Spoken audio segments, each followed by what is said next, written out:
¿Cómo está, señora, señor? Bienvenido aquí a Conciencia de Valores. Queremos darle las gracias por la sintonía, particularmente a la gente de regiones que nos ve mucho a través de GTD en el norte, Telefónica del Sur, también GTD en la región metropolitana, a través de Tendencias Prime, canal de televisión TVX en señal abierta, las plataformas de Zapping, Pluto, tendenciastv.cl, en fin.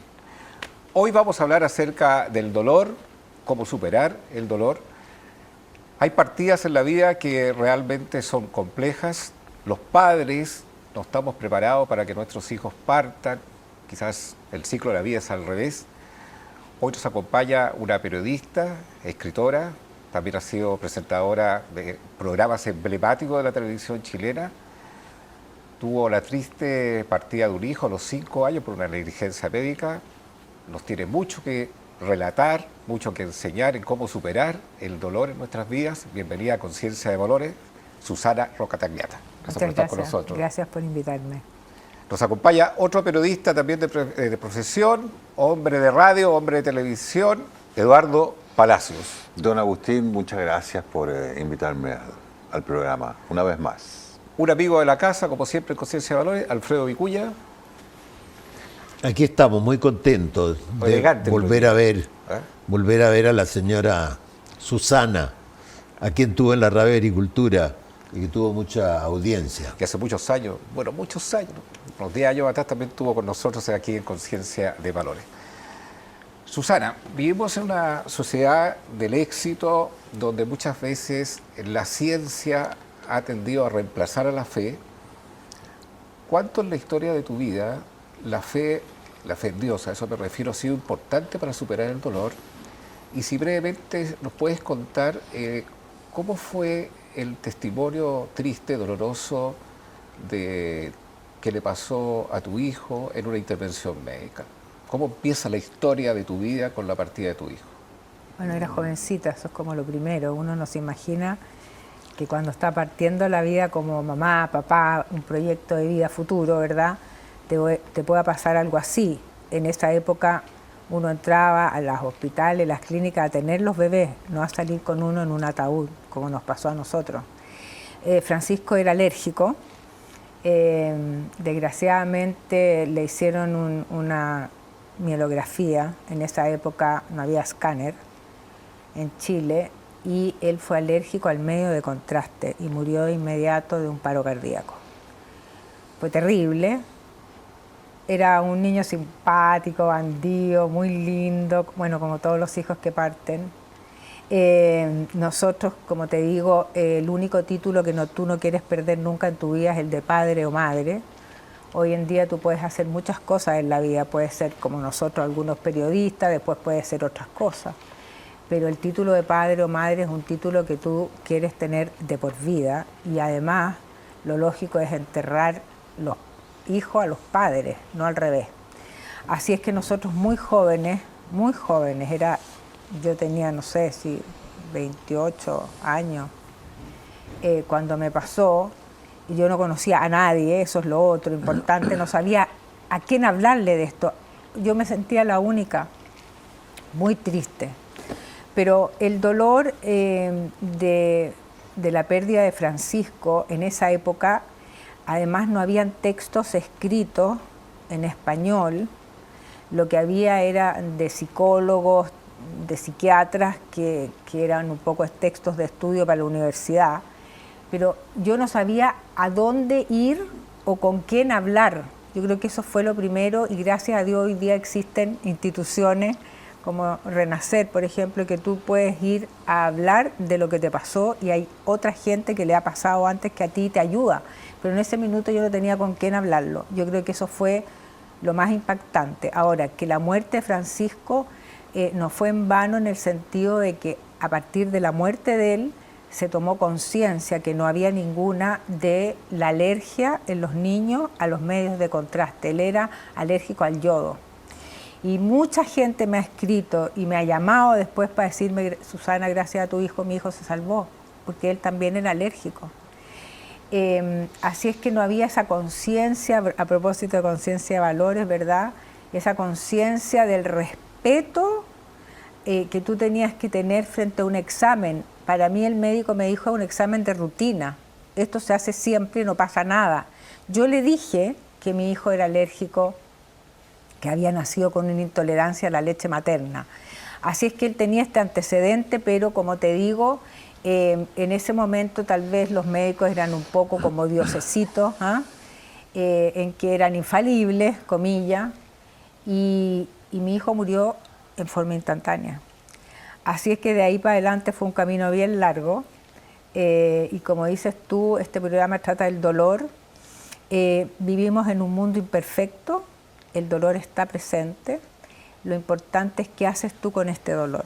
¿Cuánto la fe en Dios, cuánto la espiritualidad para superar un dolor es relevante? Porque hay gente que incluso no puede estar viendo la pantalla aquí, que ni siquiera cree en Dios. ¿Cuánto significa para Susana Roclataliata la fe hasta el día de hoy para haber superado gran parte de este dolor? ¿Y cómo ves tú la sociedad en este ámbito también? Bueno, yo soy parte de la sociedad occidental, lo cual es bien importante, y yo fui formada en una familia católica en que yo siempre repetí el Padre Nuestro de memoria. Nunca tomé conciencia de hágase tu voluntad en la tierra como en el cielo, hasta que me pasó lo que me pasó. Pero yo fui educada, ¿verdad?, en una familia muy católica, de misa dominguera, pero que yo iba, pero no tenía la conciencia, ¿verdad?, de lo que significaba verdaderamente las palabras del Padre Nuestro, por ejemplo, ¿verdad?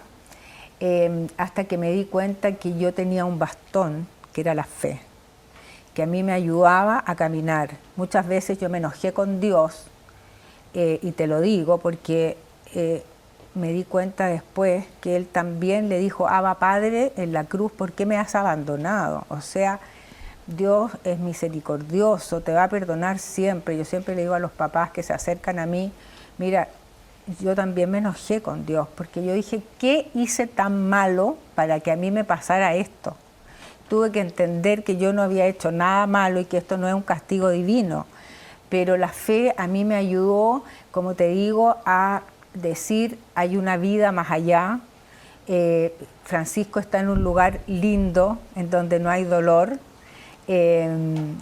Para todos los padres, ¿verdad? Es un gran consuelo saber que ya donde están es todo bueno, ¿verdad? No hay sufrimiento, no se sufre. Aquellos padres que han perdido hijos por enfermedades terribles, ¿verdad? ¿Te parece que el dolor abre un espacio donde puede entrar el amor o el odio o el resentimiento? ¿Sentiste un espacio? Mira, lo que pasa es que cuando muere un hijo es un dolor totalizante. Emocional, ¿no es cierto? Totalizante. Todo entero, tu cuerpo, todo. El mundo se cae, tiemblan los pies, la tierra tiembla, todo. Tú no tienes ninguna armadura para enfrentar esto. Y no estás preparada para... O sea, uno nunca está preparado, ni siquiera cuando tienes un hijo enfermo, para que se vaya, ¿verdad? Pero lo que te quiero decir es que no estás... O sea, te llega esto y tú dices, ¿quiero vivir? No quiero vivir. ¿Quiero levantarme? No quiero levantarme. Tengo derecho a no quiero hacer nada más. Entonces, ¿qué es lo que hace que tú te levantes? Y esa es la pregunta un poco de fondo que tú haces, ¿verdad? Tú tienes dos caminos, como casi en toda la vida. El camino uno es quedarte en tu cama, amargándote por el destino, por lo que pasó, ¿verdad? Y amargando al resto también. Y sufriendo, digamos, dándole mucho poder al sufrimiento, no poniéndole cabeza, porque también en el duelo, ¿verdad?, que es un proceso, tienes que ponerle cabeza y mucho esfuerzo personal, mucha energía. Muchas veces en el duelo, al principio, que tú pasas por distintos estados, viene la rabia, tú inconscientemente andas rabiosa por la vida. Hasta que una vez alguien me dijo, mira Susana, me dijo, porque yo estaba muy rabiosa, esto no va a pasar, va a ir cambiando de estado a medida que pasa el tiempo, ¿ya? Pero no va a pasar, porque tú vas a vivir con tu hijo internamente. Pero en ti está la elección de cómo llevar adelante el dolor y cuáles van a ser las decisiones que tú tomes de ahora en adelante. Y eso siempre se lo digo a los papás yo en duelo. Ahora, le quiero conceder la palabra también a Eduardo. La pregunta es para ambos. ¿Cómo puede convivir la razón con el corazón muchas veces? Es una buena pregunta. Bueno, estamos hablando del dolor, ¿verdad? Y lo que contaba Susana se trata de un ser amado, un hijo en este caso, que partió. Nosotros como familia tuvimos la experiencia, yo perdí un hermano cuando él tenía 16 años en un accidente. A pesar de que somos 6 hermanos, fue algo totalmente inesperado, sobre todo. Creo que mi madre, que en paz descansa, no sé si alguna vez lo pudo superar, ¿verdad? Pero no solamente los seres humanos conviven con el dolor por una pérdida, un fallecimiento. Yo creo que el dolor, como decía Susana, es parte de la vida. El asunto es cómo enfrentarlo. Los resentimientos, todo tiene que ver con los trasfondos, de la manera en que a ti te criaron.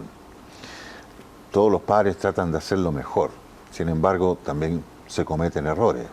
Los padres cometen errores porque no hay escuelas para padres. Así que los seres humanos crecemos con heridas, con resentimientos, no solamente familiares, también sociales, en fin, la lista es larga. El asunto es cómo enfrentarlo. Y tú mencionabas algo muy importante para mí, que es la fe. La fe en Dios, y ojalá que esto se pueda transformar en una fe práctica, porque la gente habla de fe y ni siquiera sabe qué significa la palabra muchas veces. La sociedad católica, yo también soy católico, pero en general el católico es muy ignorante con respecto a las Sagradas Escrituras. Tiene algunas nociones nomás. Y vivimos un poco de tradiciones religiosas. Y esa es la fe que mantenemos. Entonces, si tú empiezas a desarrollar la lectura, por ejemplo, de la Sagrada Escritura, habla mucho de esto, de cómo enfrentar el dolor. Y si tu fe la empiezas a madurar y empiezas a tener una relación con Dios un poco más profunda, ¿no? De oración, en fin, de conocimiento, eso lo vas a mezclar con la experiencia de las respuestas que Dios te da acerca de tu dolor. Cuando vivimos un dolor que nos produce todos los días llorar, donde nuestras emociones es un mar de tormento, ¿cómo la razón puede apagar ese dolor?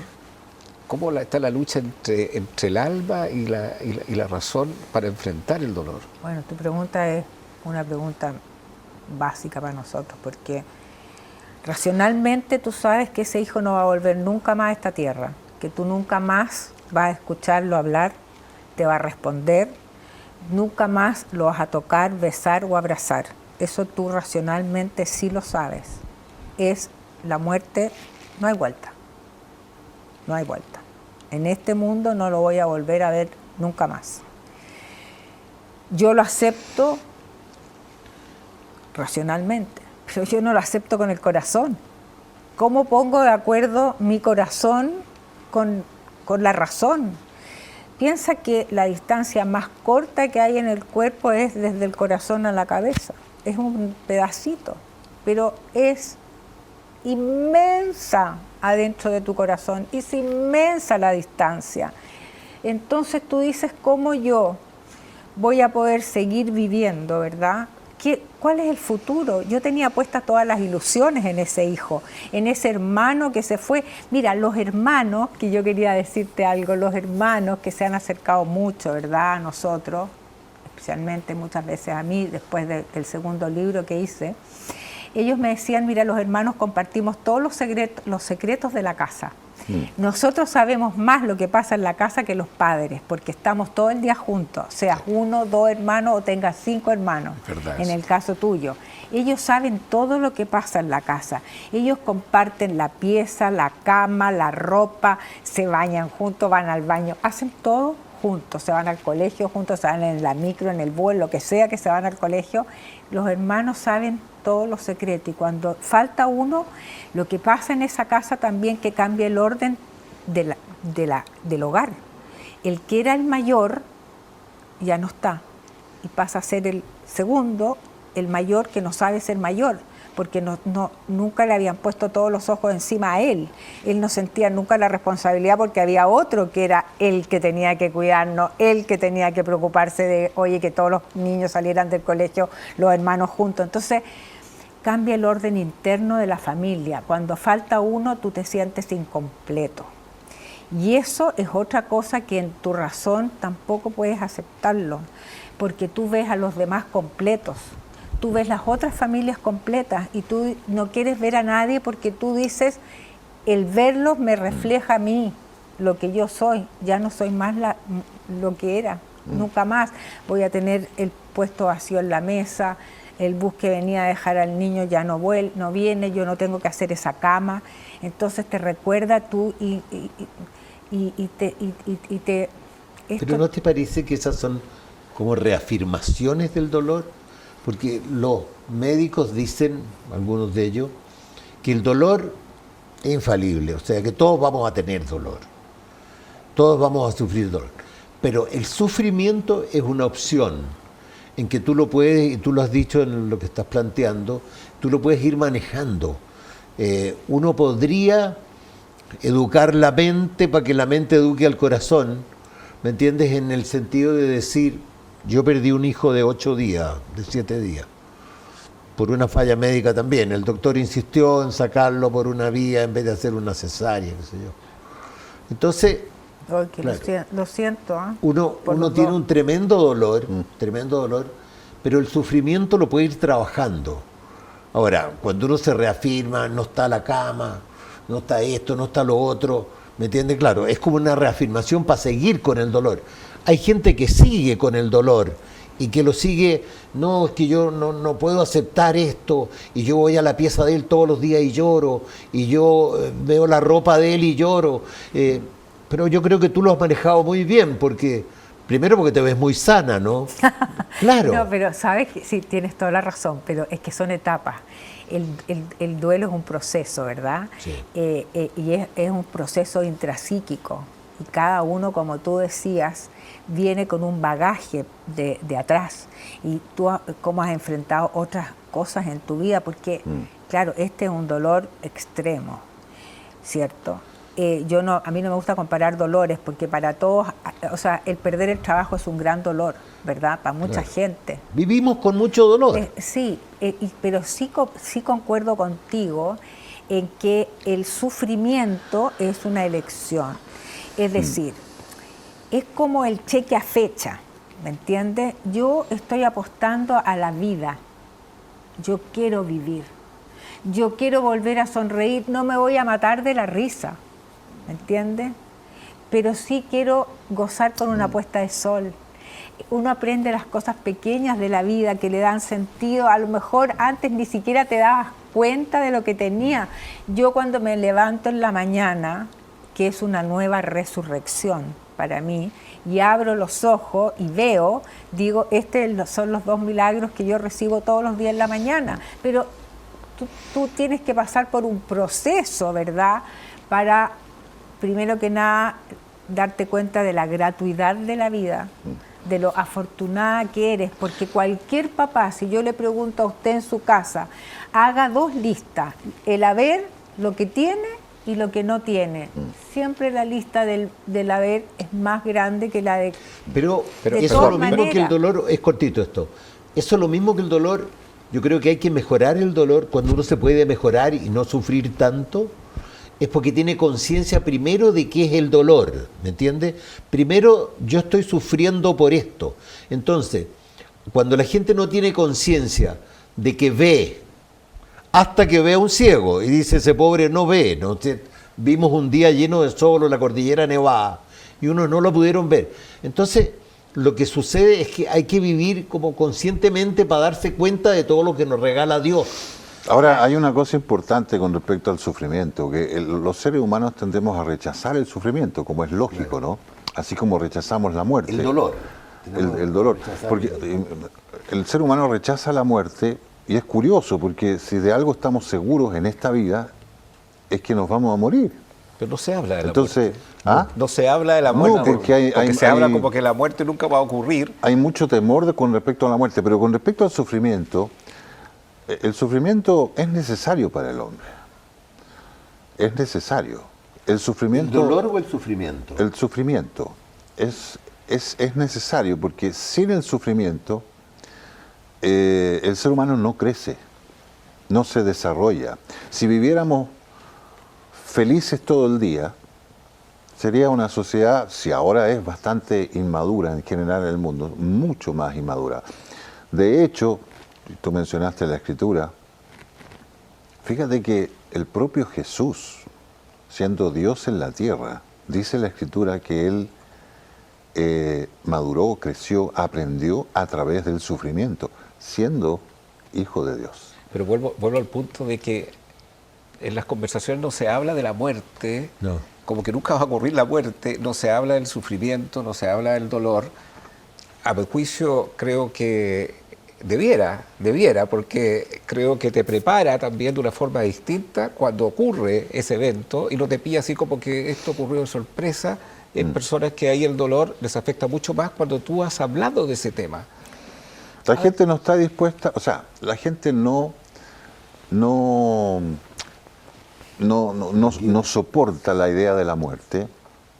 ¿Y sabes por qué? Porque en nuestro ADN, el ser humano fue creado para vida eterna. Nuestro ADN es para vida eterna. Por eso que, siendo algo tan natural, por ejemplo, los animales, el reino animal, nosotros también somos parte de él, pero los animales no sufren tanto con la muerte de un cachorro o con la muerte de, no sé, de algún pariente, un león con una leona, qué sé yo.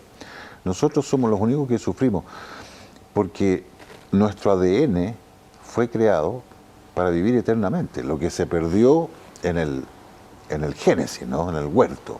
Entonces, es muy difícil consolar a alguien. Pero yo no estoy hablando de consolar, no estoy hablando como así como hablamos de distintas cosas de la vida, del éxito, no se habla de estos temas. Entonces, te quiero hacer una pregunta ahí. Cuando Francisco fallece, ¿algo cambia en tus diálogos con el resto de tus hijos con relación al tema de la muerte? ¿Antes lo conversabas de una manera, hoy día lo conversas de otra forma? Mira, ¿O no lo conversa? Dos cosas. Antes que eso, quiero decirte que estoy de acuerdo con lo que acabas de decir, de que en la sociedad occidental se le tiene miedo, ¿verdad?, a sufrir, y de hecho no es que uno le tenga, si tú le hablas a gente que no ha pasado por grandes cosas en la vida, de la muerte, no le da miedo morir, es el sufrir para morir, eso les da miedo a la gente. Pero por otro lado, en las sociedades orientales, ¿verdad?, el sufrimiento es el tránsito hacia la sabiduría. Entonces, eso el miedo que tú tienes como sociedad occidental es al sufrimiento. Y con respecto a lo que tú dices, la muerte, cuando se hace presente de golpe, porque es una invitada de piedra que tú no has llamado a tu vida. Yo hubiese querido tener a mi hijo Francisco hoy día de 44 años, 45, no me acuerdo cuánto tendría, pero bastante ya. Uno piensa qué sería de él, cómo sería. Pero para mí es mi pequeño Peter Pan, el niño que no creció. Es el niñito de 5 años que está ahí, que está en mi corazón, que vive conmigo. No lo tengo que llamar por teléfono, ¿verdad? Como a los otros que en este minuto, mis 3 hijos viven en distintos países. Tengo mi hija en México, otro hijo en Brasil y otro hijo en Argentina. Entonces, realmente, gracias a las comunicaciones hoy día que son bastante fáciles, ¿verdad?, uno se comunica, pero el que está siempre conmigo es Francisco. Y tú dices, ¿qué pasa con la muerte? Claro, yo, ¿sabes lo que digo? La vida es frágil, pero no le temas, porque si tú le temes, ¿verdad?, te vas a quedar como en una armadura que no vas a avanzar. Lo que nosotros tenemos que hacer, los padres en duelo, los hermanos en duelo, quien ha pasado por algo de perder al papá, la mamá, el novio, o aquellas mujeres que se me han acercado que han tenido un aborto, que es un duelo secreto, muy terrible, la sociedad no sabe lo que han sufrido quienes han abortado, ¿verdad? Lo que les pasa con el tiempo y que necesita ser acogida. Son mujeres que necesitan ser acogidas. Yo las amo. Un ejemplo cortito del dolor. Conozco una persona que trabaja con gente que se ha abortado. Bueno, y hacen nacer el hijo, le hacen nacer el hijo, en toda una visualización, nace el hijo muere y el hijo lo entierra. Uh-huh. Y ella llevaba 6 años de matrimonio y no había podido quedar embarazada. Después de enterrar el hijo y hacer una ceremonia que ella la vivió, porque la mente no distingue la realidad de la ilusión. Entonces tú le puedes meter una ilusión y de hecho cuando tú sueñas que te están robando, tú despiertas y no te estaban robando y la mente creyó eso. En consecuencia, esta chiquilla 2 meses después quedó embarazada y llamó a la persona y le dijo, mira el regalo que me has hecho, fuera de sacarme el dolor que tenía porque lo hicimos nacer y qué sé yo, hoy día voy a ser mamá nuevamente. Tenemos que ir a una pausa comercial, sigue ahí debatiendo por la red de WhatsApp. Volvemos aquí en Conciencia de Valores.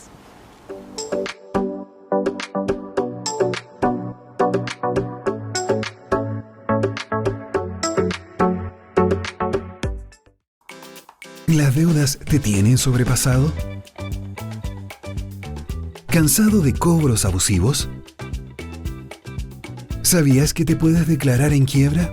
Sí, en quiebra como persona natural.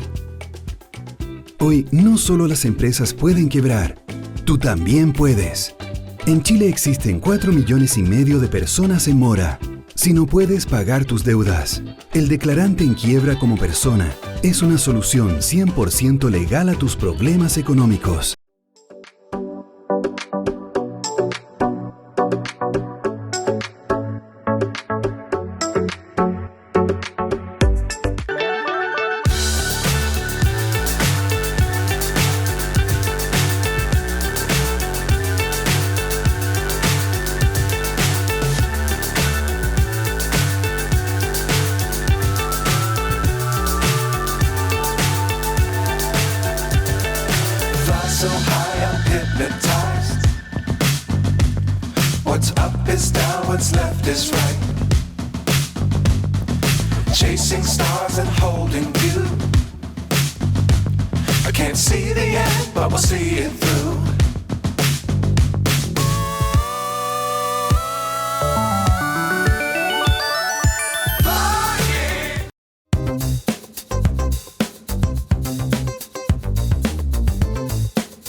Siga con nosotros, Canal 31, lo que todos queremos ver.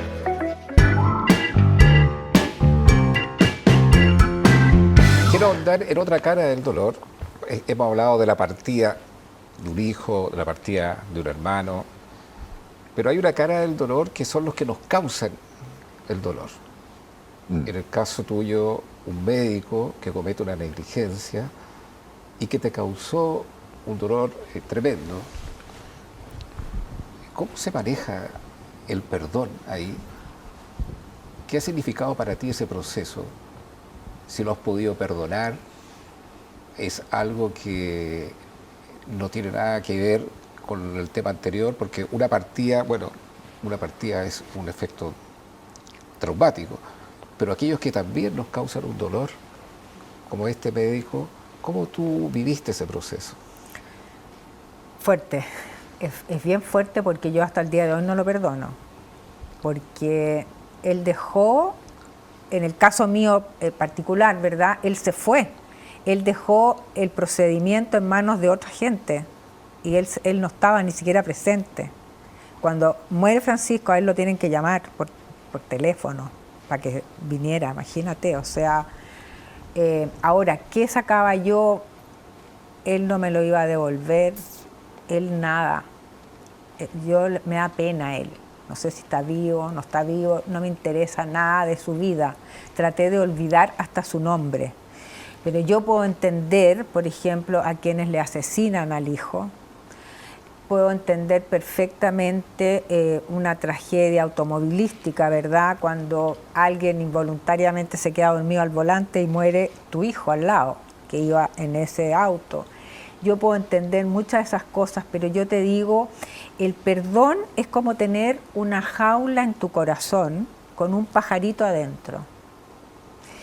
Dentro del proceso de duelo, una de las cosas importantes es perdonarte y perdonar. Porque si tú no logras esas dos cosas, es muy difícil que tú puedas avanzar tú como persona, como mamá, como ser humano, como empleada, como trabajadora. Perdona, pero entendí que tú no lo perdonaste. Claro, yo no lo perdoné, digamos, en el sentido más... técnico. Claro, como decir, si me lo encontrara en la calle, yo creo que le pego. ¿Me entiendes? Por suerte nunca me lo encontré y no tengo idea. Pero no lo odias tampoco. Claro, pero yo logré perdonarme por llevar a mi hijo sano a hacerse un examen que le costó la vida y que no tenía nada, ¿verdad? Por un exceso de celo de mamá, que lo veía como que a lo mejor cojeaba un poco, no tenía nada ni en la columna ni nada. Pero, perdón, te vuelvo a profundizar el punto del perdón, pero ¿no crees que hay algo pendiente todavía con relación a él, en relación al tema del perdón? No, yo no tengo ningún pendiente, se me olvidó ese ser humano. Pero si tú me preguntas... ¿No se te ha olvidado? Claro, no, pero si me preguntas así, si yo lo perdoné, que no, y que le diría te perdono... No, jamás, no lo haría por ningún motivo. Pero sí logré yo perdonarme, ¿verdad? Y perdonarme por sentir rabia y odio en algún momento hacia esa persona que yo lo sentía como el responsable. Porque mira, el ser humano, siempre en el ser humano está esa cosa de echarle la culpa a alguien por algo, ya a un tercero. Hasta que en la muerte tú te das cuenta que el único responsable al que se culpa uno es a uno mismo al final, ¿ya? ¿Por qué lo llevaste? ¿Por qué le presté el auto? ¿Por qué lo dejé ir a esa fiesta? ¿O por qué le dije que fuera al paseo? Por 1000 razones, ¿ya? Uno como que al final uno se culpa a uno misma y uno tiene que hacer ese trabajo de perdonarse y perdonar. Porque yo sí, claro, si tú me preguntáis, como dices tú técnicamente, claro, yo le habría pegado un combo, o sea, y bien dado. Y que sabes lo que pasa al final con el perdonar es muy difícil para el ser humano. Y pedir perdón también es difícil. Porque es necesario perdonar, ¿eh? Es necesario. Y pedir perdón, tenemos un orgullo que lo impide. Pero al final, la persona que más sufre es uno mismo. Es la que no perdona. Mira, perdóname, mira, aquí estuvo Consuelo Sánchez, que es la mamá hace muchos años atrás de James Hamilton, del caso Caradima. Ella hace talleres de oración de perdón. Y él nos contaba un ejemplo acá. Entonces, ella decía lo mismo que me acabas de mencionar tú. Ella no podía perdonar a Caradima por haber abusado de su hijo. Entonces tuvo que hacer un ejercicio, colocaba una silla en su, católica ella, una silla en su cuarto, como que se imaginaba que estuviera ahí. Y trataba de declarar, Señor, yo perdono, y lo podía expresar, el nombrar solamente a Caradima. Y lloraba. Y así se le pasó 40 días hasta que pudo gritar finalmente que lo pudo perdonar. Claro. Y ella dice una declaración ahí que el perdón es un acto personal y que mejor gana no es el que tú le otorgas el perdón, sino que eres tú misma. Porque al final... Cuando yo te perdono, me perdono. Se queda con una frase, te perdono no porque me pediste perdón por el daño que me causaste, sino porque mi alma necesita estar en paz. Claro. Las 4 cosas que un moribundo que sabe que va a morir dice, y esto es una cosa que se ha estudiado no solo en Chile, sino que estos son estudios que se hacen en Estados Unidos, en fin, en todas partes, son 4 cosas. ¿Qué le quiere decir a la gente cercana? Te quiero, saber que tú me quieres, recibir el te quiero, ¿verdad? Te perdono y perdóname si fallé en algo o si fallé en muchas cosas. Y esas son las 4 cosas que una persona al final de su vida quiere decir y sentirse decir. Te perdono y te quiero. Ahora hay que definir un poco lo que realmente es el perdón, porque hay frases típicas, yo perdono pero no olvido. Eso no es perdón. Por eso te digo, otros dicen solo Dios perdona, como diciendo, y son frases que están erróneas. El perdón verdadero, según lo entiendo yo, es cuando tú das vuelta a la página y te olvidas, aunque en tu mente puede que no te olvides, pero espiritualmente te olvidas, es como borrón y cuenta nueva, como que si tú me ofendiste, yo te perdono y es como que nunca me hubieras ofendido. Porque si no, el hecho de guardar ese rencor, te hace tira. Como dice Alfredo, no es perdón. Y ojo que tú mencionaste el famoso Padre Nuestro, ¿no? Y hay una frase en el Padre Nuestro que tampoco aplicamos mucho. Perdona nuestras ofensas como yo perdono. O sea, hay una condición, ¿verdad? Es complicado el tema del perdón, pero... Es muy complicado lo que tú dices porque piensa una persona a la cual violan, una joven que violan. Sí, claro. ¿Me entiendes? O sea, claro, podría decir ya lo perdono, pero yo no lo voy a olvidar. Porque el daño, o sea, tú sientes este daño, ¿verdad? El tema del perdón y del olvido son 2 temas muy grandes y que cada ser humano, yo no olvido lo que le pasó a Francisco, no lo puedo olvidar. No se puede olvidar algo parte así. de tu historia. Yo no puedo olvidar. Yo lo que sí digo era su destino. Entendí que yo hubiera hecho cualquier cosa que hubiera hecho, Francisco tenía un destino. Él lo cumplió siendo muy joven. Y era tan lindo que Dios lo quería tener con él. Mira, no sé, porque la verdad es que esa frase yo no la uso por una razón. Y siempre le digo a los padres, ojo con los otros niños que quedan en la casa, porque entonces el que queda dice yo, entonces no soy tan bueno, ni tan lindo, ni tan fantástico que Diosito no me llevó. Y se llevó a él y que yo que soy más malo. Entonces es como que es complicado. Son temas... El tema de la muerte, como dices tú, se está tratando en los últimos 30, 40 años. Si nosotros en Chile, nadie digo, a mí me pasó hace 38 años, yo no sabía a quién acudir. Yo no conocía a nadie, ni mi marido. Y quedamos como, fíjate que no podíamos conseguir un médico que nos viera, que hubiese tratado el tema antes o que lo hubiera estudiado. Porque te voy a decir que a mí los alumnos de psiquiatría me venían a entrevistar porque el tema se trataba en un semestre así, cuando la pérdida es consustancial al ser humano. Yo cuando me senté aquí, yo era más joven, y tú. Ahora estamos... No, pero tú estás igual, ¿no? Estás igual. Bastante más viejito. O sea, piensa que yo cada minuto estoy perdiendo. Entonces, la pérdida es parte del ser humano, entonces, que no se trataba. ¿Cómo se maneja con los que quedan? Cuando están los otros hijos, ¿y dónde está esta línea fina? Cuidado con que alargar el dolor pueda arrastrar a otros que quieren salirse de ese dolor, que pueden ser tus otros hijos. Eso no es fácil, bueno, o un esposo. O sea, hay personas que se quedan estancadas en el dolor y puede ser una metástasis para el resto del núcleo familiar. ¿Cómo se maneja eso? Mira, y yo después te voy a decir algo a ti, porque yo creo que tú tienes algo que aportar como hermano. Mira, es bien importante lo que tú dices, porque uno como papá se pone muy aprensivo con los hijos que quedan, ¿verdad? Porque te da miedo que vuelva a pasar una desgracia como esa en tu casa y todos los días le rezas a Diosito que te los traiga en la noche, que lleguen todos. Imagínate en la época de la adolescencia que los míos querían salir y pasarlo bien y yo no dormía. Yo estaba pegada así, mira, era terrible porque hasta que no llegaba el último yo no dormía, ¿ah? Pero yo sabía que no le podía traspasar tantos miedos a mis hijos. Yo estoy segura que les traspasé, pero me daba cuenta de que no podía yo hacer que ellos vivieran una realidad que no la vivían sus otros amigos. Por ejemplo, no los dejaba andar en micro, los llevaba, los traía, pero llegó un punto en que el hijo mío mayor me hacía ir a una esquina a buscarlo.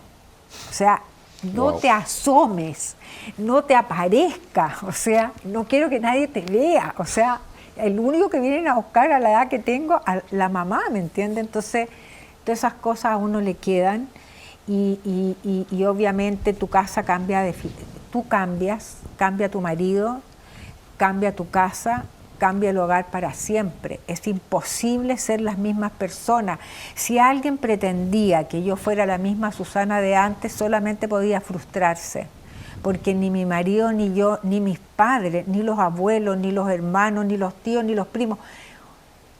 Pasó algo tan tremendo que nos cambió a todos. Es decir, tenemos la conciencia... ¿Y ese cambio es positivo? Sí, mira, tú vives con la conciencia de la finitud, no que te vas a morir mañana, sí, pero hay una conciencia, ¿verdad? Entonces, por ejemplo, yo gozo que que hayan flores, que esté aquí, que ¿me entiendes? Que te preocupes del dolor en este programa, de que haya espacios para conversaciones un poco más elevadas que lo que solemos ver, ¿verdad? El mundo es tan rápido, vivimos apretando botones, no hay tiempo para hablar, nos falta comunicarnos. Yo creo que los encuentros de padres en duelo, por ejemplo, de Alcohólicos Anónimos, de los grupos de adicciones, ¿verdad? ¿Por qué son tan importantes? Porque nos comunicamos. Yo no tengo que explicarle a una persona que perdió un hijo lo que yo he pasado. Es como que todos nosotros hemos sido padres. Cuando un hijo tiene otitis, yo no te tengo que explicar qué es lo que es la otitis. Tú entendías al tiro porque el niñito lloraba, gritaba de dolor. ¿Me entiendes? Entonces tú te encuentras con un igual. ¿Qué hiciste para la Navidad? ¿Cómo enfrentaste el primer cumpleaños de tu hijo en ausencia de él?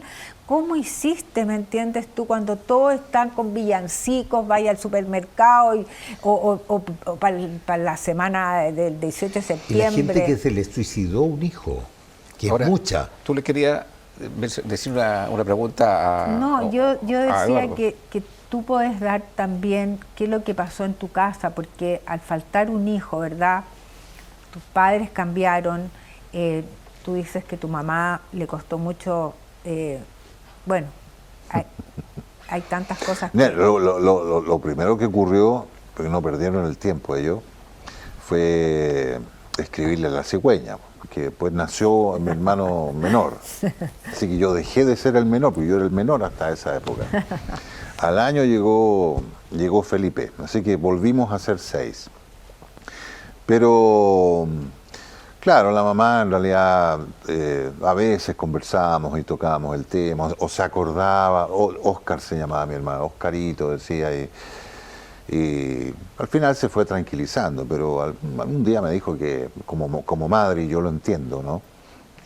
Nunca lo pudo superar. Pero, volviendo al tema, yo creo que en términos generales, nuestra naturaleza humana es muy difícil por sí solos poder salir de un dolor. No solo una pérdida, sino que muchos dolores, sufrimientos, en fin. Pero sí creo que como es algo del alma, hay muchos psicólogos, psiquiatras que te pueden ayudar, y hay algunos muy buenos. Pero como es algo intangible, no es extirpar un quiste. Es un trabajo tuyo, ¿eh? No solo tuyo, yo creo que es un trabajo espiritual. Es decir, yo creo que solo Dios puede sacarnos del alma ese dolor y poner consuelo y poner incluso esperanza e incluso alegría. Hay culturas, que no occidentales obviamente, que cuando alguien muere hacen fiesta y lo hacen de verdad. No es que... porque lo entienden de otra manera. Entonces, por eso digo, creo que solo Dios puede ayudarnos a sanar nuestras heridas. Mire, quiero hacer una observación, que hay que reconocerla cortita primero a este caballero. Oye, gracias te voy a convidar 15 días a vivir al zoológico. ¿Ya? ¿Pero en qué jaula me vaya a meter ahí? No, para que nos paseemos. Y te voy a explicar por qué. Porque los animales tienen mucha pena con la muerte de sus crías. Yo fui lechero. Y a veces cuando una vaca malparía y moría la cría, la vaca madre se quedaba ahí, al lado, y la lamía para ver si la podía despertar. Las ballenas, cuando muere la cría de la ballena, siguen con ella y la van empujando y la van navegando. Oye, los perros, cuando a veces muere un perro, la perra se queda ahí al lado. También sufren, ¿me entiendes? Ahora, no tienen la capacidad que tenemos nosotros de poner cabeza, de poner conciencia, porque ustedes dos han hablado de esa palabra que yo creo que es fundamental en este tema, el tomar conciencia, que uno tiene que seguir viviendo y que tus demás hijos se merecen la alegría tuya y el amor y todo, y no una mamá llorosa que se quedó ahí. Renacer es la fundación tuya, volver a nacer. Espérate, pero hay una cosa importante lo que tú dices, por ejemplo, una de las cosas que hace muy bien en los procesos de duelo, cualquiera sea, ¿verdad?, es, por ejemplo, salir a pasear si tienes una mascota, con la mascota, salir a caminar, mirar la copa de los árboles, recordarse que los libros son los bálsamos de la vida y que uno puede aprender mucho de los libros. Hablar con otros, porque nosotros vivimos en comunidad, somos el uno con el otro. Por eso que los grupos funcionan tan bien, volviendo a tu pregunta que me acabas de hacer, ¿verdad? Porque uno necesita el encuentro con el otro, necesitas el que nadie te juzgue en tu dolor, por ejemplo, o que juzgue lo que has hecho. Porque mira, yo te voy a decir una cosa, que a mí me daba mucha vergüenza decir, pero lo dije en mi primer libro, en Un hijo no puede morir, y lo dije en el último, Duelo y Esperanza. Francisco muere 10 días antes de cumplir 5 años, y a él le encantaba la torta de panqueque con manjar. Y yo la hice en la casa y la enterré en el jardín, en la tierra, le canté el cumpleaños feliz y la enterré. Si a mí me hubiese visto un psiquiatra, a mí me encierra probablemente, pero era un acto de amor. Fue mi despedida. Fue decirle, Francisco, te amo, te amaré siempre. Oye, tú has hecho con tus libros una cosa que plantean toda la gente que dice cómo sanarse de un dolor, escribir para sanarse. Sí, escribir. Oye, hay gente que escribe poesía. Nos 5 minutos. Ya, la Fundación Renacer, renacer.cl, ¿verdad? Ha seguido, imagínate, tantos años, lleva más de 30 años en Chile. Es una fundación que hay en todas partes. Yo acabo de llegar de México, donde fui a Veracruz a dar una charla a la Fundación Renacer de México, que es enorme. Se juntan miles de personas cada encuentro y somos muy unidos. Los padres en duelo que estamos en todo...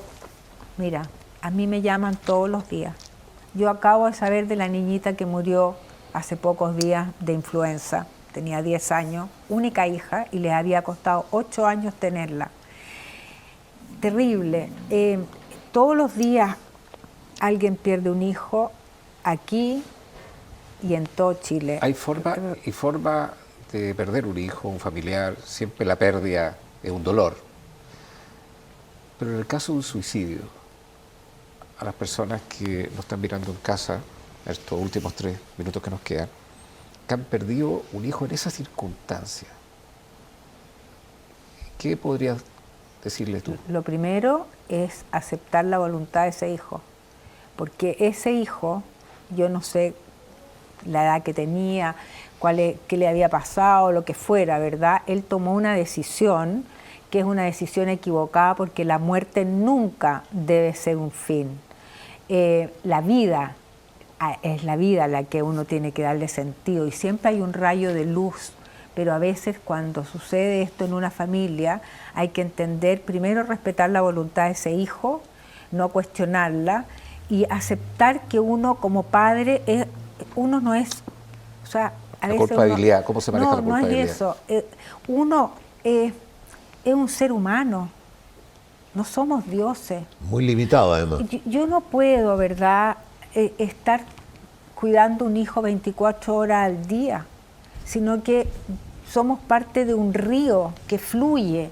De repente este río se encuentra con una piedra, otras veces con roca. Somos parte de este caminar. A mí, no porque me haya pasado lo que me pasó, no me va a pasar nada más en mi vida, pero a los padres cuyos hijos han tomado la decisión de terminar con su vida, lo primero es perdonarlo.